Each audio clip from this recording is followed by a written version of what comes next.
¿Cómo está el día? No, y lo más simpático porque los gringos han desarrollado una bomba que teóricamente la llaman bomba gay, porque es una bomba que en teoría está para ser lanzada en conflictos con un doble efecto, que es el efecto de producir por olores, feromonas, me imagino que debe ser, atracción, en este caso hombre-hombre o mujer-mujer, o mujer-hombre, porque ahora ya hay mujeres en los ejércitos, donde se reduce toda la agresividad por un lado y por otro lado tiene un efecto oloroso porque tiende a darle mal olor a una de las partes del conflicto para poder distinguir a aquellos que se consideran enemigos. Y esto es interesante porque yo recuerdo... Pues parecieran antípodas las dos. Sí, sí. No, pero yo recuerdo que en los años 60, en el año 67 para ser más exactos, se hablaba de dos tipos de bombas parecidas. Una que era una bomba que habían desarrollado para contrarrestar manifestaciones, las dos eran para contrarrestar manifestaciones, una era para provocar una defecación. Entonces, venía la gente a gritos, abajo el gobierno, abajo esto, y ¡pum! Una bomba, y todo el mundo se cuiteaba y ahí se acababa la emoción de todo el mundo.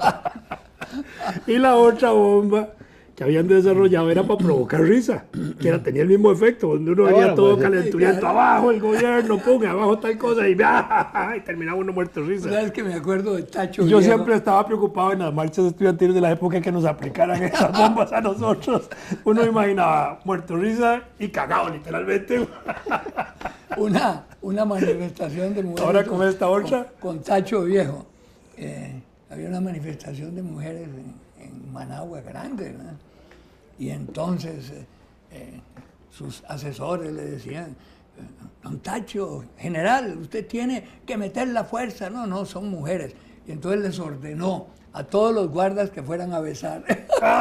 Y se deshizo la manifestación en un cuarto de hora, ¿verdad? Todos besuqueando a las manifestantes. Pero hablando de experiencias de manifestaciones, uno oye cuando uno recuerda, digamos, la marcha aquella famosa del 2 de agosto de mujeres a la Casa Presidencial en 1947. Que habló René, por cierto, nunca se me olvida. Y esa marcha que pusieron una ametralladora encima del techo de la Casa Presidencial, dispararon al aire y toda la cosa, que no hubo heridas, por supuesto que no, pero ahí fue el desastre moral y político. Pero yo digo, si esa marcha le hubieran disuelto, tirando ahí 400 ratones y 400 sapos y unas culebras no venenosas, a la larga hubiera tenido el mismo efecto. Pues sí, claro. Pero ¿de dónde cogían los...? Bueno, había muchos. En el gobierno había muchos, ¿no?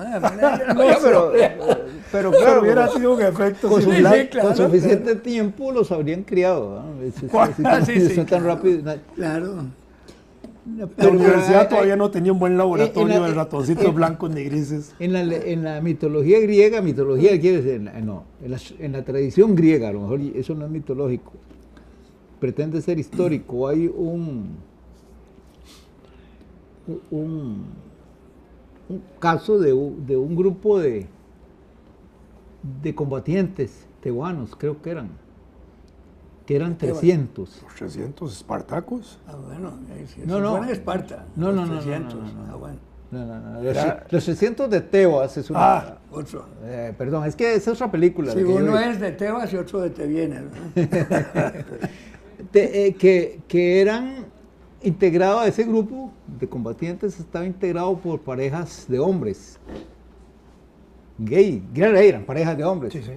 Y que entonces confiaban en la combatividad de ellos porque defendían en el combate, a su pareja. Cuidaban a su pareja. Ya no recuerdo los detalles. Porque es que mira... Bueno, era algo parecido a los gurkas que usan los ingleses.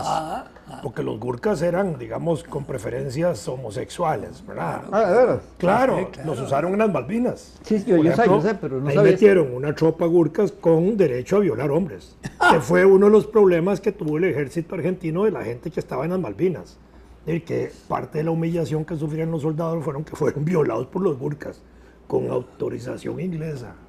Claro. No me digas, esa parte. Bueno, esa parte sí, claro. Inglesa, pero es que a propósito de Tebas y a propósito de toda esa Grecia antigua, aún en el concepto de los grandes filósofos había Sí. de decir, una relación muy extraña, que no se distinguía Bueno, había. el amor con el muchacho que tenían. Tenían los claro, efebos esos. Los efebos, Sí, exactamente. Entonces, Pero es decir, no es nada raro, ¿verdad? Pero Era tolerable. Sí. Era tolerable en la sociedad. está registrada la experiencia que tuvieron diplomáticos del reino de los Comnenos. Acuérdate, el reino de los Comnenos se formó en la actual costa turca del Mar Negro, más o menos, que era un reino griego, muy próspero, pero en la época en que ya esas costumbres se habían perdido, básicamente. Entonces, ellos comerciaban con trigo del otro lado del Mar Negro, de trigo, de que diríamos ruso ahora, en eso entonces todavía eso estaba conversado, y pesca del Mar Negro. Eran muy prósperos. Entonces tuvieron la noticia de parte de habitantes de la costa oriental del Mar Negro de que había una nación griega que hablaba griego y tenía costumbres griegas en el interior de Rusia.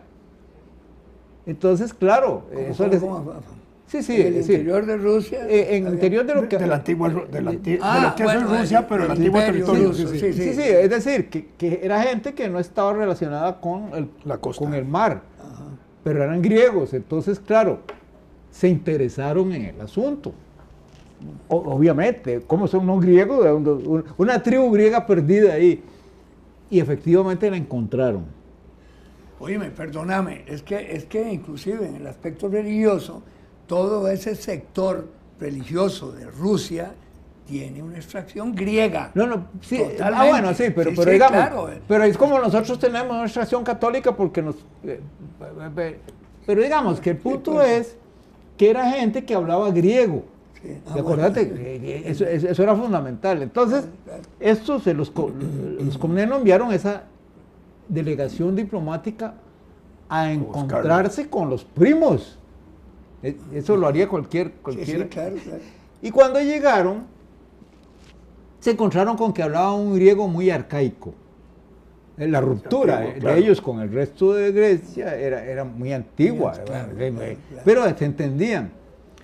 Pero luego, una de las cosas que manifestaron era la incomodidad que les producía el hecho de que los jóvenes primos perdidos los invitaban a toda clase de cosas, ¿verdad? Porque conservaban las viejas costumbres. y eso Marco Polo también lo cita en el caso de un viaje a lo que es hoy la India. No, a China. Un viaje diplomático a País. ¿Dónde era el rey Jules Brenner en la película? Tailandia. En la región de Tailandia. Saipan. Tailandia, le tocó ir con una delegación diplomática china y expresa también esa incomodidad. Sí, claro. Bueno, en fin. Eran pueblos muy abiertos. Sí. Muy en el siglo XXI. No, pueblos con hombres muy abiertos. No, pero sí, de veras, es que usted tira uno para atrás y se encuentra ese fenómeno muy comentar estas cosas conduce a situaciones en que uno no sabe si está usando un lenguaje políticamente correcto. Pero vos sabes de dónde salió. ¿Cuál es el origen de la expresión políticamente correcto? ¿Cuál? ¿Cuándo fue que se dio? Políticamente correcto. Lo político, has oído, siempre dice. Por ejemplo, claro. Decir no vidente en vez de ciego es lo políticamente correcto, digamos. Sí. Por y ejemplo, cosas de ese tipo. No oyente. No decirle negro a alguien, sino decirle de color. Sí, no. Que a veces son tonterías, ¿verdad? A veces hay cosas... No, dijo Pepito, de color negro. No, pero en Cuba, yo, en mi tiempo que estuve en Cuba, lo políticamente correcto era no decir la palabra negro para nada. Para nada. Era prieto. Y prieto en portugués es negro, ¿ah? Pero resulta que, por ejemplo, si yo iba a referirme a mis zapatos negros de reglamento y que estaban sucios, pedía betún prieto. Tenía que hacerlo así. Oye, a propósito de Cuba. yo Cimarrones. ¿Ah? Cimarrón, como se decía en Cuba para otras cosas. Oíme, que una vez llegó, yo iba con Roberto Fernández, no me acuerdo por qué, íbamos en barco, iba con el tío de él, íbamos para Nueva York, paró en el puerto de La Habana, ¿verdad? Entonces había un montón de nápiros atendiendo, bajando, carajadas. Ya dice una palabra que no es Lo políticamente. pueden demandar con la ley actual. Ah, sí, te puede. ¿Cuál palabra? Nápiro. Bueno, yo no dije nápiro. Ah, No, ese es gas nápiro, que es la gasolina. Bueno, ok, olvídate de la expresión que si me pasó a mí, que viví en Limón toda mi vida de juventud, con complejo de color blanco. Pero es válido porque hay cosas que son como impensables. Cuando en el cuento Cocorí, en las primeras ediciones, Sí. Joaquín refiere a la relación aquella del chiquito en el barco y el negrito en la playa, Sí. que después provoca todo un pleito Claro. para que se modifique una expresión que hay ahí, y Joaquín tiene que modificar el texto porque si no, no lo usan como texto escolar, que es una barbaridad, ¿verdad?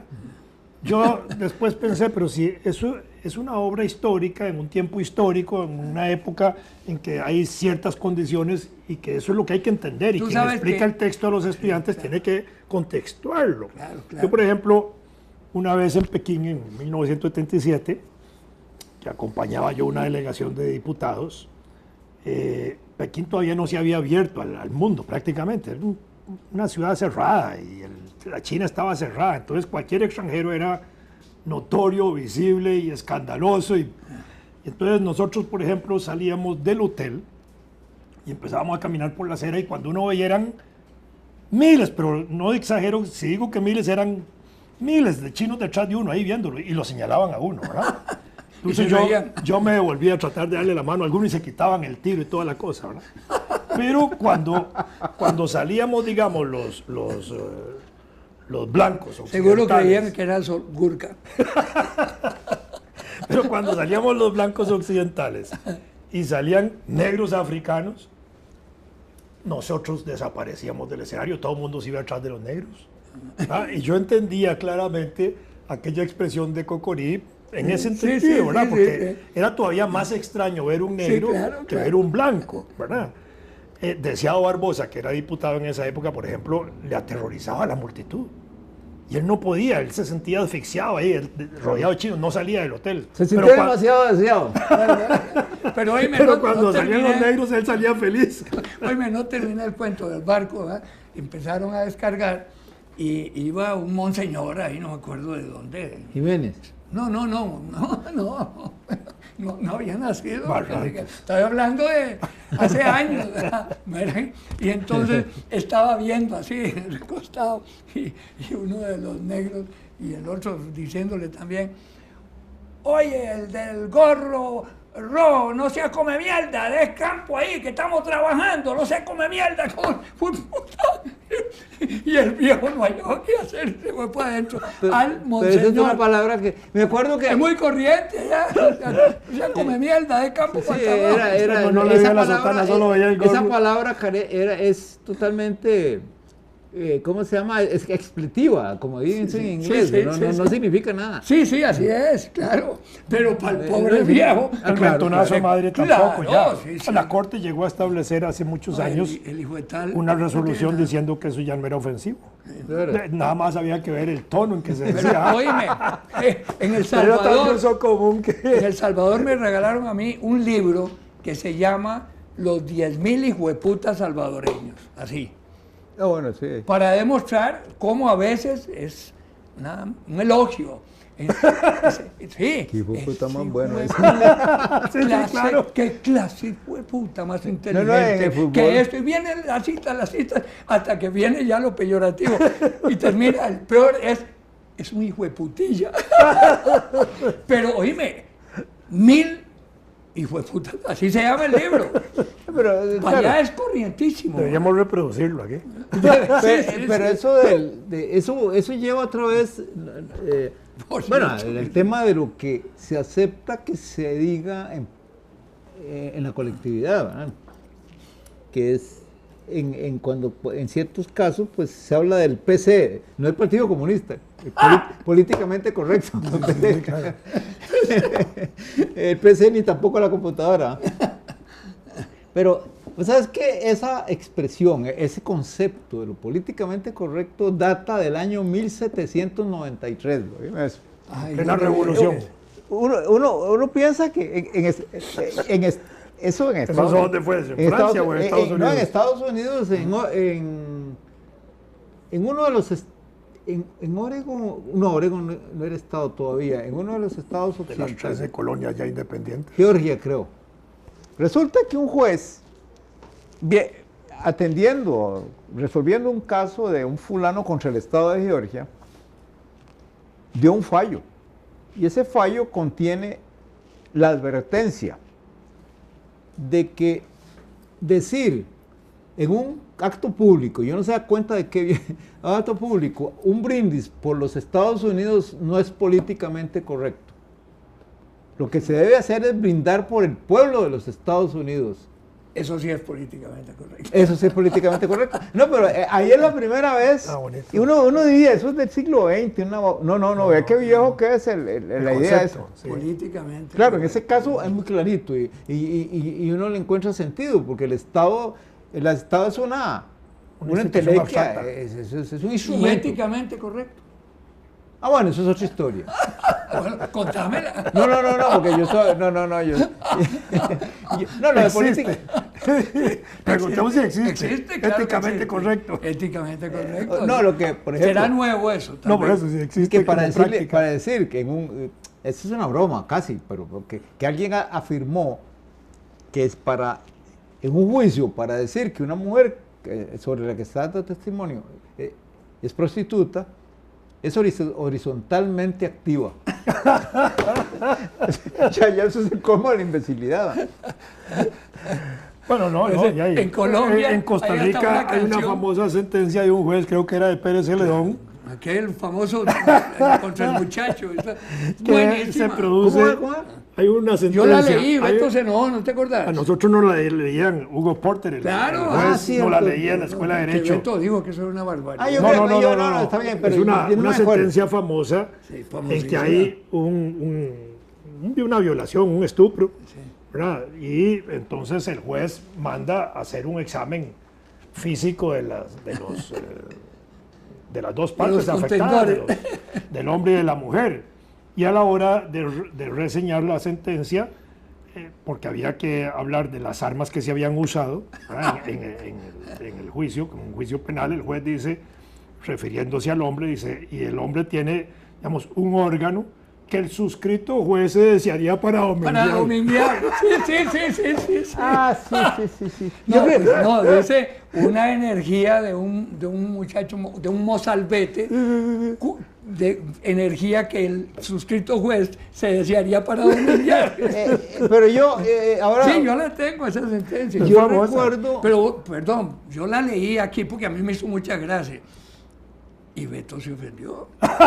Sí, no le gustó, dijo que no, que eso es una estupidez, que qué clase de sentencia, que qué clase de juez.